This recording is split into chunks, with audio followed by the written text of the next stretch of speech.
ನಮಸ್ಕಾರ, ನಾನು ನಿಮ್ಮ ಹಳ್ಳಿ ಹುಡುಗ. ಬೆಳಗ್ಗೆ ಎದ್ದು ಕಸ ಎಲ್ಲ ನೀಟಾಗಿ ಎತ್ತಾಕ್ಬಿಟ್ಟು ಸರಿನಪ್ಪ ಅಂದ್ಬಿಟ್ಟು ತೋಟಕ್ಕೆ ಬಂದೆ. ಅಡಿಕೆ ತೋಟಕ್ಕೆ ಚೆಂಡು ಆಗಿದ್ವಲ್ಲ, ಅದು ಪೈಪುಗಳು ಎತ್ತಬೇಕಿತ್ತು. ಸರಿನಪ್ಪ ಅಂದ್ಬಿಟ್ಟು ನಾನು ನನ್ನ ತಮ್ಮ ಪೈಪ್ಗಳ ನೀಟಾಗಿ ಎತ್ತಾಕ್ಮೇಲೆ ಜೋಳಕ್ಕೆ ನೀರು ಬಿಡಬೇಕಿತ್ತು. ಸರಿನಪ್ಪ ಅಂದ್ಬಿಟ್ಟು ನೀರೆಲ್ಲ ಬಿಟ್ಟಿದ್ದೆ. ನೀರೆಲ್ಲ ನೋಡಿ ಎಷ್ಟು ಚೆನ್ನಾಗಿ ಹೋಗ್ತಾವೆ. ನೀರೆಲ್ಲ ಫುಲ್ಲು ಸುತ್ತು ಹೋಗ್ತಾವೆ ನೀಟಾಗೆ, ಎಲ್ಲ ನೀಟಾಗಿ ಹೋಗ್ತಾ ಇದೆ.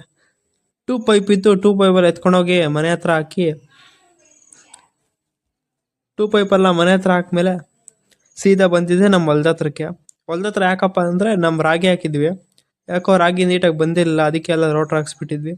ಸರಿನಪ್ಪ ಅಂದ್ಬಿಟ್ಟು ಅಲ್ಲಿ ನಮ್ಮ ತಗರು ಗಿಡ ಐತೆ, ತಗರು ಗಿಡ ಎಲ್ಲ ನೀಟಾಗಿ ಬಿಟ್ಟೈತೆ. ರಾಗಿ ಅಂತೂ ಬರಲಿಲ್ಲ, ತಗರು ಗಿಡ ಅಂತ ಬಂದಿತ್ತು.